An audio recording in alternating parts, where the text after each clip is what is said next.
Hello everyone, welcome to my YouTube channel. हम लोग समाजशास्त्र के महत्वपूर्ण प्रश्नों का प्रैक्टिस सेट कर रहे हैं। तो उसी क्रम में आगे बढ़ते हुए आज का हमारा प्रैक्टिस सेट नंबर 12 है। तो इसमें बहुत सारे इंपॉर्टेंट क्वेश्चन ऐड किए गए हैं जो आप लोग की परीक्षा के दृष्टिकोण से बहुत ही इंपॉर्टेंट है। तो ये वीडियो आप लोग के लिए इम्पॉर्टेंट हो सकती है। तो चलिए स्टार्ट करते हैं आज का फर्स्ट क्वेश्चन। राष्ट्रीय शक्ति का एक महत्वपूर्ण भौगोलिक तथ्य निम्नलिखित में से कौन सा है? सीमा, क्षेत्र, भूभाग या फिर राज्य? तो इसका राइट आंसर हो जाएगा ऑप्शन डी, राज्य। नेक्स्ट है, सीमा क्षेत्र किस प्रकार से निर्मित क्षेत्र होता है? मानव निर्मित होता है, प्राकृतिक निर्मित होता है, ए और बी दोनों या फिर ये सभी? तो इसका राइट आंसर हो जाएगा ऑप्शन बी, प्राकृतिक निर्मित। अगला क्वेश्चन है, भारत पाकिस्तान की सीमाएं किस राज्य की सीमा को छोड़कर मानव निर्मित हैं? जम्मू एंड कश्मीर, पंजाब, राजस्थान या फिर गुजरात? तो इसका राइट आंसर हो जाएगा option A, Jammu Kashmir. Next है, निम्नलिखित में से कौन सीमा का वर्गीकृत रूप है? राजनीतिक सीमाएं, ज्यामितीय सीमाएं, नियंत्रण रेखाएं या फिर ये सभी? तो इसका राइट आंसर हो जाएगा ऑप्शन डी, ये सभी। नेक्स्ट है, सीमा का महत्व निम्न में से किस रूप में देखा जाता है? सांस्कृतिक आदान प्रदान में, अभिष्ट व्यापार को बढ़ाने में, आतंकवाद के नियंत्रण में या फिर इन सभी में? तो राइट आंसर है इसका ऑप्शन डी, इन सभी में। नेक्स्ट है, निम्नलिखित में से कौन नौकरशाही की कमियां हैं? जन की मांगों को उपेक्षा, लाल फीताशाही, शक्ति प्रेम या फिर ये सभी? तो नौकरशाही की बात मैक्स वेबर करते हैं, पूछा है कि नौकरशाही की क्या कमियां हैं। तो इसका राइट आंसर है ऑप्शन डी, ये सभी। बढ़ते हैं नेक्स्ट क्वेश्चन की तरफ। राजनीतिक विकास में नौकरशाही की भूमिका किस पर निर्भर करती है? आर्थिक क्षमता विकास पे, प्रशासनिक विकास पे, प्रशासनिक कुशलता पे या फिर इन सभी पे? तो राइट आंसर हो जाएगा उसका ऑप्शन डी, इन सभी पे।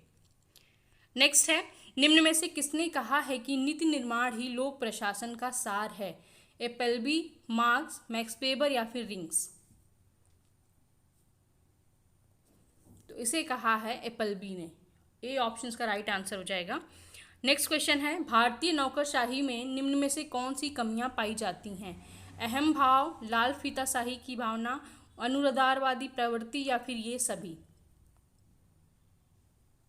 तो राइट आंसर हो जाएगा ऑप्शन डी, ये सभी।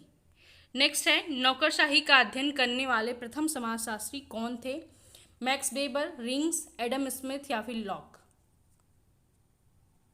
तो राइट आंसर हो जाएगा इसका मैक्स वेबर। नेक्स्ट क्वेश्चन है, सुशासन की अवधारणा के विकास का प्रमुख कारण क्या है? आर्थिक विकास, सामाजिक विकास, विकास संस्थाओं द्वारा मानव का मूल्यांकन या फिर उपरोक्त सभी? तो राइट आंसर हो जाएगा इसका ऑप्शन सी, विकास संस्थाओं द्वारा मानव का मूल्यांकन। अगला क्वेश्चन है, प्लेटो ने अपनी किस पुस्तक में आदर्श राज्य के निर्माण की बात कही है? रिपब्लिक, दलाग, द स्टेटमैन या फिर ड्यून? तो राइट आंसर हो जाएगा ऑप्शन ए, रिपब्लिक में। नेक्स्ट है, सुशासन की बागडोर विवेकी, विशेषज्ञ और प्रशिक्षित शासकों के हाथों में सौंपने की बात किस दार्शनिक ने की थी? अरस्तु ने, कौटिल्य ने, प्लेटो ने या फिर सोक्रेत ने? तो राइट आंसर हो जाएगा इसका ऑप्शन सी, प्लेटो ने। बढ़ते हैं नेक्स्ट क्वेश्चन की तरफ। सुशासन की बागडोर विवेकी, विशेषज्ञ, दो बार रिपीट हो गया है क्वेश्चन, तो प्लेटो है इसका आंसर। नेक्स्ट क्वेश्चन देखते हैं, किसने कहा है कि किसी सरकार की अच्छाई देखने का एक तरीका है कि वह शासन चलाने में कितनी अच्छाई का कार्य लेती है? पर नंदीकर, मिनोचा, जे मिल या फिर डिस्कार्टेस? तो ये नए नए नाम हैं और ये नई डेफिनेशन भी है, लेकिन आपके एग्जाम में पूछी जाती है, तो इसलिए आपको ये सब भी आना चाहिए।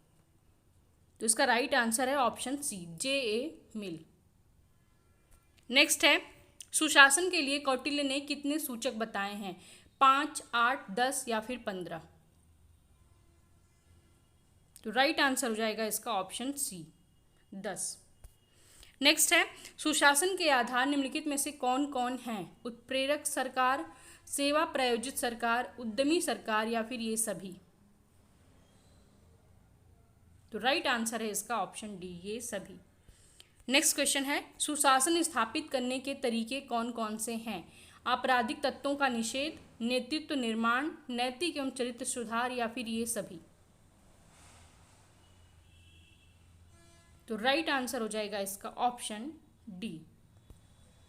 नेक्स्ट है, political reform for the governance नामक लेख के लेखक कौन हैं? मिनोचा, सन्हीकर, प्रोफेसर महेश्वरी या फिर Srinivas? Political reform for to governance. तो राइट आंसर है इसका option C, professor Maheshwari. Next है, विकास की अवधारणा को किस रूप में व्याख्यायित किया जाता रहा है? मात्रात्मक रूप में, गुणात्मक रूप में, ए और बी दोनों या फिर आर्थिक विकास के रूप में? तो राइट आंसर हो जाएगा इसका ऑप्शन सी, ए और बी दोनों, मात्रात्मक गुणात्मक रूप में। बढ़ते हैं नेक्स्ट क्वेश्चन की तरफ। किस पंचवर्षीय योजना के अंतर्गत सुशासन को अनिवार्य बनाते हुए संवैधानिक रूप से सबसे सुरक्षित अधिकार प्राप्त है? 8वीं पंचवर्षीय योजना, 9वीं पंचवर्षीय योजना, 10वीं पंचवर्षीय योजना या फिर 11वीं पंचवर्षीय योजना? तो देखिए, एग्जाम में पंचवर्षीय योजनाओं से क्वेश्चन, एक ना एक क्वेश्चन ज़रूर पूछा जाता है, तो आपको योजनाओं से रिलेटेड जितने भी क्वेश्चन बन सकते हैं एग्जाम में उन सबको ध्यान में रखना चाहिए। तो उसी से रिलेटेड ये वाला क्वेश्चन है और इस क्वेश्चन का राइट आंसर है ऑप्शन डी, 11वीं अनुसूची पंचवर्षीय योजना, सॉरी। नेक्स्ट है, सुशासन में सहभागिता से समाज में सशक्तिकरण व स्व विकास होता है, इसलिए सहभागिता को कितने पक्षों पर बल दिया गया है? 2, 3, 4 या फिर 5? तो राइट आंसर हो जाएगा इसका ऑप्शन सी। नेक्स्ट है, सुशासन एक प्रमुख लक्षण कौन सा है? विकास, पारदर्शिता, सतत विकास या फिर ये सभी? तो किसी भी सुशासन या अच्छे शासन का लक्षण क्या है? तो राइट आंसर हो जाएगा ऑप्शन डी, ये सभी। नेक्स्ट है, समाज को नियंत्रित करने एवं संचालित करने वाले प्रतिबंधों तथा अधिकारों की संहिता को क्या कहा जाता है? विधि, रीति रिवाज, प्रथा या फिर नियम? तो राइट आंसर है इसका ऑप्शन ए, विधि। अगला क्वेश्चन है, कानून संप्रभु राजनीतिक प्राधिकरण द्वारा लागू बाहरी मानव कार्यवाही का एक नियम है, यह कथन किसका है? हॉलैंड का, ब्रूडो विल्सन का, स्पेंसर का या इनमें से कोई नहीं? तो राइट आंसर है इसका ऑप्शन ए, हॉलैंड का। अगला क्वेश्चन है, विधि के कितने रूप पाए जाते हैं? 1, 2, 3 या फिर 4? तो राइट आंसर है इसका ऑप्शन बी, 2। नेक्स्ट क्या है, निम्न में से किस विधि के अंतर्गत व्यक्ति, समाज एवं अन्य संस्थाओं के अधिकारों व कर्तव्यों को परिभाषित किया जाता है? प्रक्रिया विधि, मौलिक विधि, ए और बी दोनों या फिर संचालित विधि? तो राइट आंसर है इसका ऑप्शन बी, मौलिक विधि।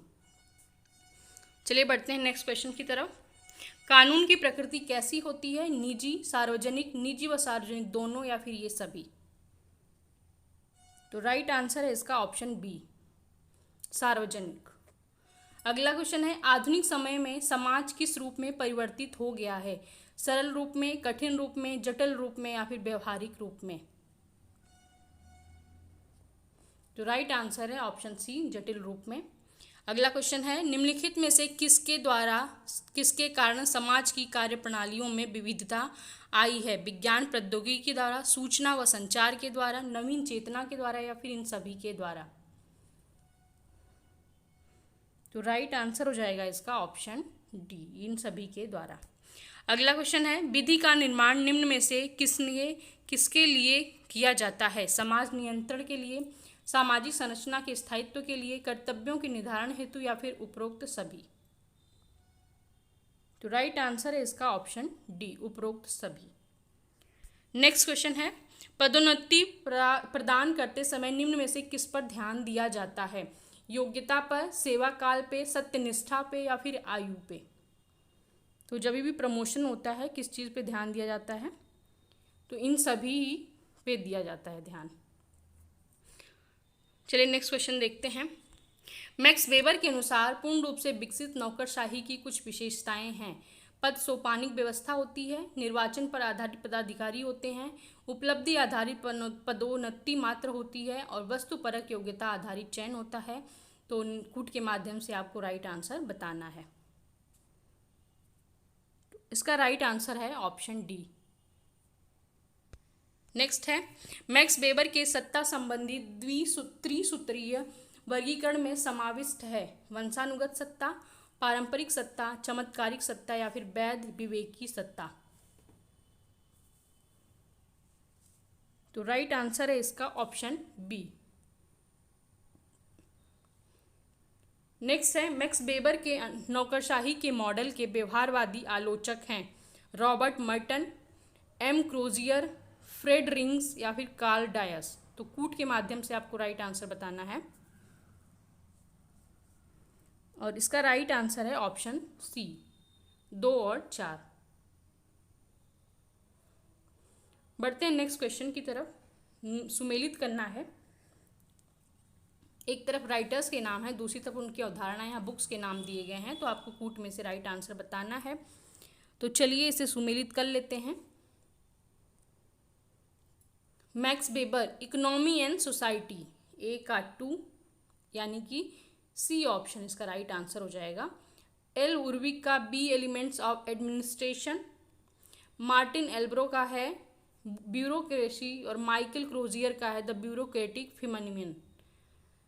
तो सी ऑप्शन का राइट आंसर हो जाएगा। नेक्स्ट है, सुमेलित करना है।